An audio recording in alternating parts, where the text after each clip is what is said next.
ये ये तो हम गरीब किसानों के साथ में सरकारी ठगी होगी हमारे साथ।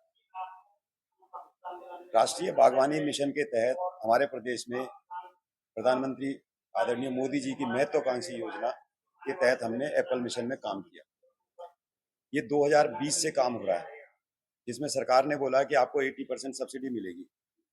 हमारे जो बाहर युवा काम कर रहे थे, जो किसान वहां पे थे, जिनको लगा कि इसमें भविष्य है, उनने अपने गांव में वापस आके गांव आबाद करने शुरू किए, इस उम्मीद से कि सरकार हमको पैसा दे देगी, हमारी आय बढ़ जाएगी, और भरोसा किया सरकार पर। दुर्भाग्य देखिए कि ये इकलौता प्रदेश है पूरे देश के अंदर कि जो सब्सिडी तो नहीं दे रहा, उल्टा जो कृषक अंश था उसमें 20% वो हजम करके बैठ गया।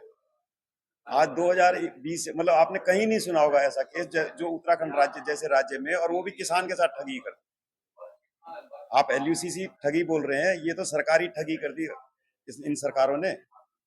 मतलब वो 20% पहला कृषक अंश वो कह रहे हैं कि सरकार हमको हमारे खाते में जमा करो और तब आप बगीचा लगाओ। तो आप सोचिए कि जो 100 रुपए का बगीचा लगना था, मेरे साथ 20 रुपए पहले आपने ले लिया, फिर मैंने 100 रुपए का बगीचा लगाया, तो मेरे को कितने का बगीचा पड़ा? वो 120 रुपए का। और मतलब जो 80 रुपए मेरे को मिलने थे वो भी नहीं मिले, मेरा पैसा भी सरकार ने रख लिया। मतलब ऐसा टिपिकल केस मैंने कहीं नहीं सुना सर, जैसा इस सरकार के अंदर नहीं था। किसान से जब फॉर्म भराया गया तो उसका फॉर्म ही तब एक्सेप्ट किया कि जब कह रहे कि आप 20% हमको जमा करो, जबकि योजना में ऐसा कहीं नहीं लिखा। सरकार ने तो बोला भाई, सरकार ने योजना क्या बनाई कि 20% हम आपको 80% सब्सिडी देंगे, पर मेरा पैसा सरकार क्यों ले रही है? और मेरा पैसा किस लिए इस्तेमाल करेगी सरकार? अब सोचिए जरा, जो पैसा वो 20 रुपए मैंने अपने खेत में लगाना था ना सर, खेत में लगाता तो खेत बनाता, फिर मैं 80 रुपए तो और लेता, तो मेरा 100 में बगीचा। अब 120 रुपया दे दिया मैंने उस बगीचे में, जिसमें से कि 20 रुपया तो सरकार ने 6 साल से अपने पास हजम करके रखा हुआ है। अब आप उस किसान की दुर्गत देखिए ना, उसने कर्जा लेके लिया। अब ये बच्चे हैं, यंग लड़के हैं, रिवर्स माइग्रेशन करके सरकार के भरोसे पे तो आए। सरकार ने योजना दी कि भाई तुम ये करो, उस बेचारे बच्चे का क्या कसूर है? उसने एक उस उस बच्चे का कसूर बताइए ना कि क्या है? अब ऐसे का 35 करोड़ रुपया सरकार ने देना है और 6.5 करोड़ रुपया उन्होंने अपने खाते में जमा कर रखा हम लोगों का। मतलब आप किसान का पैसा क्यों ले रहे हो भाई? जब एक तो तुमने दिया नहीं, उल्टा हमारा भी पैसा रख लिया। ऐसी ठगी कहीं सुनी आपने 2020 से साहब? अब लड़के इतने हतोत्साहित हो गए, वो चारों तरफ से भर गए, बैंकों से कर्जा ले रखा है पूरा सर, पूरे उत्तराखंड का, पूरे राज्य का मामला है। इस किसान ये टिहरी से आए हैं, ये माणा गांव से आए हैं, वो नैनबाग से आए हैं, वो पौड़ी से आए हैं, वो कर्नल साहब पौड़ी से। आप देखिए ना सर कि आज कहाँ जाए किसान। अब इन्होंने बहाना दे दिया कि क्या बोलते हैं, हम हर एक के पास गए, हम सचिव कृषि के पास चले गए, हम मंत्री के पास चले गए, हमने वहां पे मुख्य सचिव से बात कर ली, आश्वासन दे दिया। फरवरी में अप्रैल में गणेश जोशी आदरणीय मंत्री जी ने हमको आश्वासन दिया कि हम इसको 1 महीने में दे देंगे, 22 अप्रैल को। आज सोच लीजिए कितने दिन हो गए। फिर बहाना बना दिया कि क्या बोलते हैं, ये एप्पल मिशन तो जो सीबीआई इंक्वायरी चल रही है, जबकि सरासर झूठ है। सीबीआई इंक्वायरी एप्पल मिशन में कहीं है ही नहीं। उन्होंने तो वो उसका जो है वो क्या बोलते हैं, मुख्यमंत्री एकीकृत कृषि योजना थी जिसमें घोटाला हुआ था। अब बहाना, मतलब अधिकारी किस लेवल तक जाना चाहते हैं सरकार के अंदर, हमें समझ में ही नहीं आ रहा ना किसके पास रोए आप जाके। अब हम 27 तारीख को, अगर इस सरकार ने नहीं सुना, हम अपने भूम्याल लेके आएंगे देहरादून के अंदर। अब हमारा भूम्याल हमारा इसका इंतजाम करेगा, इस सरकार को बताएगा कि भूम्याल की ताकत क्या है। वो भूमि मेरी नहीं है, मेरी भूम्याल की भूमि है। मेरे इन बच्चों के घर की दिशाएं अगर उस भूमि पे आंसू गिराएगी ना, तो ये सरकार नहीं बचेगी। क्या करें वो किसान? आत्महत्या करे? हम आत्महत्या नहीं करेंगे, हम अपने भूम्यालों को बुलाएंगे इस देहरादून के अंदर, और हम तुमको बताएंगे कि मेरा भूम्याल तुम्हारा क्या हाल करेगा। ये सिर्फ उत्तराखंड में नहीं है, ये मंडियाल है। हमने ये जो संस्था बनाई थी, ये इसी उद्देश्य से बनाई थी। देखिए, मैं संस्थापक सदस्य भी हूँ, उपाध्यक्ष हूँ, आप हमारे अध्यक्ष ही। देखिए, आज हम लोगों पे जो नैरेटिव है वो ये कह रहे हैं कि पहाड़ से पलायन हो गया, पहाड़ में कुछ नहीं हो रहा, गूणी, बांदर, बाघ, रिक, कोई सी ऐसी चीज नहीं है जो हमारे लिए नहीं बोली जा रही। हम वो लोग हैं जिससे उत्तराखंड बचेगा। हमारे साथ साइंटिस्ट हैं, हमारे साथ बड़े बड़े हॉर्टिकल्चरिस्ट हैं। आज हमारे 2000 किसानों की संस्था है, जिसमें से 545 तो ये बेचारे रोड। अब किसको बोले हम कि पहाड़ को आबाद करो, किस मुंह से बोले, कहाँ जाए हम? योजना है, ये सिर्फ उत्तराखंड में नहीं है, कश्मीर और हिमाचल में और नॉर्थ ईस्ट में भी ये लागू है। वहां तो ये 20% जमा करने का सिस्टम नहीं है। आपने उत्तराखंड में ही ये चीजें लागू क्यों की? ये ऐसे नियम यहाँ क्यों लागू किए गए ताकि हमारे पहाड़ का विकास और लोगों को ऐसा उलझाया जाए, पहाड़ के लोगों को ऐसा उलझाया जाए ताकि पहाड़ पूरा का पूरा खाली हो जाए।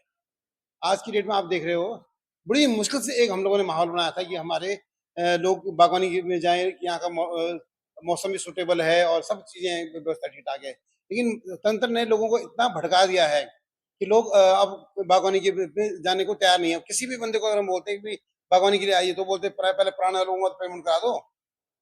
हमारे जो सेवादाता है वो काम करने को राजी नहीं है। वो बोलते नहीं, हम यहाँ प्लांटिंग मटेरियल नहीं देंगे आपको, क्योंकि यहाँ पर हमारा पेमेंट होता नहीं है। ऐसी व्यवस्था में हम लोग काम नहीं करेंगे। तो अगर हमारे सेवादाता नहीं रहेंगे, किसान का ध्यान, अभी देखो रिवर्स प्लानिंग में लोगों का बहुत ध्यान है कि हम पहाड़ में अच्छा क्लाइमेट है, उत्तराखंड में कई चीजें बड़ी अच्छी अनुकूल रहती है, क्यों ना हम अपने यहाँ इसमें बागवानी करें। और एप्पल का तो आपको पता ही है कि अच्छा पायलट प्रोजेक्ट है ये। लेकिन जहां वो स्कीमें सुनते हैं, लोगों की चीजें सुनते हैं कि लोग ऐसे भटक रहे हैं, तो वो यहाँ आने के लिए मना कर देते हैं कि हम लोग इसमें काम नहीं करेंगे। प्लीज सबसे अप्रोच किया हुआ है, ऐसा नहीं है कि हम लोग आप यहाँ पर आए हैं। हम लोग कई मीटिंगें कर चुके हैं इससे पहले, कल भी हमारी मीटिंग हुई है, सभी पूरे राज्य के किसान इकट्ठे हुए।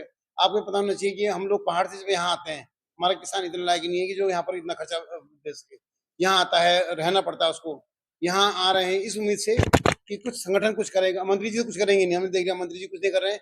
सचिवालय लेवल में आपने देख लिया कितने साल हो गए हैं। तो लोग इस उम्मीद से यहाँ पर आ रहे हैं कि कुछ है संगठन। तो हम लोगों ने आप लोगों से उम्मीद कर रहे हैं कि भाई थोड़ा इसमें एक प्रेशर बनाया जाए। नहीं तो हम लोग 27 तारीख को धरने देने आ जाएंगे। सभी जितने भी हमारे किसान तैयार बैठे हुए हैं, उससे पहले पहले अगर हमको पेमेंट नहीं मिलता है तो हम यहाँ धरना देंगे, और हम तब उठेंगे यहाँ से जब हमारा पेमेंट पूरा हमको मिल जाएगा। देखो उत्तराखंड उत्तराखंड में जो तो धराली या क्या नाम गोपेश्वर वगैरह में लोगों को नुकसान हुआ तो नुकसान हुआ। उसके अलावा इस बरसात में जितने भी हमारे फार्मर थे पहाड़ के, सबको कहीं ना कहीं आर्थिक नुकसान हुआ है। लेकिन गवर्नमेंट ने कोई सुध नहीं ली है। हमारे मंत्री जी को लोकल में तो जाना है, लेकिन उनको धराली याद नहीं आया कि धराली जी में भी क्या नाम लोगों के बगीचे। कुछ लोग हमारे ऐसे हैं जिनके अपने घर भी गए हैं, बगीचे भी गए हैं, और पूरी की पूरी प्रॉपर्टी उनकी खत्म हुई है। आज तक किसी ने उनकी सुध नहीं ली हुई है। आप मैं बताऊं आपको, हमारे साथ में विजय चंद जी है, इनके के 10 दिन के अंदर में भालू 100 पेड़ तोड़ के चले गए। सब जगह मीडिया में भी आया, लेकिन आज तक शासन प्रशासन ना मंत्री जी को कोई मतलब नहीं इन सब चीजों से। नुकसान हो रहा है तो हो रहा है, अपने जो है वो कुछ कुछ नहीं नहीं, मिला, कुछ नहीं। कोई हमको आज किसी को सूद आज ही तक नहीं कोई दे रहा कोई, उनको आपदा फर्क का ही कोई नहीं पैसा नहीं मिला। मैं बीरवान सिंह रावत, मैं संगठन का अध्यक्ष हूँ।